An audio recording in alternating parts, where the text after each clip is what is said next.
This week I want to carry on the theme of trading with charities.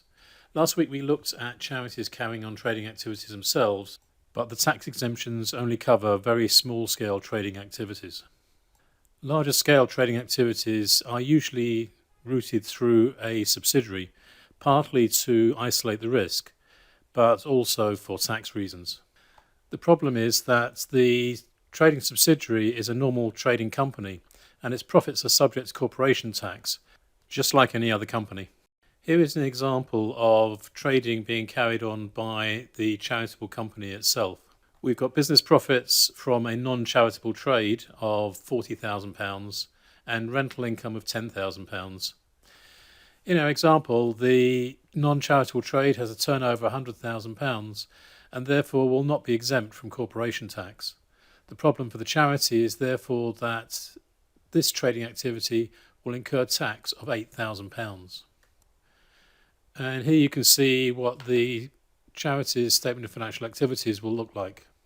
We have non-taxable rental income of £10,000, but business profits subject to corporation tax of £40,000. So that's what happens when you try and trade within the charity. But let's now turn it around and move the trading operation into a subsidiary. Let's start by looking at what the trading subsidiary's profit and loss account will look like. On the face of it, we're not much better off because the turnover is still 100,000, the profits are still 40,000, and the corporation tax is still £8,000. But here comes the magic. If the trading subsidiary gifts its profits to the parent charity, the payment is tax deductible in full. Looking at the profit and loss account for the trading subsidiary, there are now no profits left and therefore no tax to pay. Looking at the charity's position, it has received £40,000 of income, but this is a gift aid donation and therefore not taxable. It therefore has non-taxable rental income, non-taxable gift aid, and therefore nothing on which it will pay tax. So is there a limit to the level of gift aid? The only limiting factor is the taxable profits in the year, but you do need to watch out where the taxable profits exceed the accounting profits. This will be an issue for trading subsidiaries that do not have large reserves in their balance sheet. The gift aid payment is now considered to be a distribution, and distributions greater than the available accounting profits are unlawful.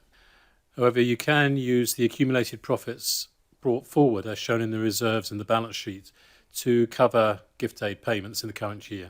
But if a distribution does prove to be unlawful in the current year or in an earlier year, then it is repayable to the trading subsidiary. If the distribution is repaid, it will not be taxable.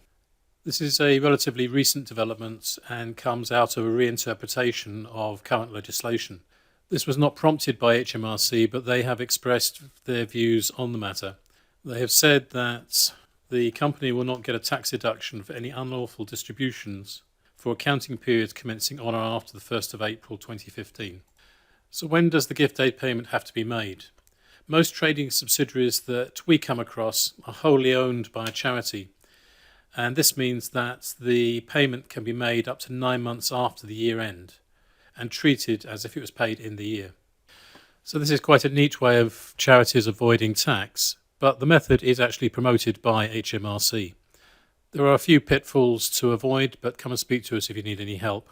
I'm Alan Long from the Long Partnership, making life less taxing.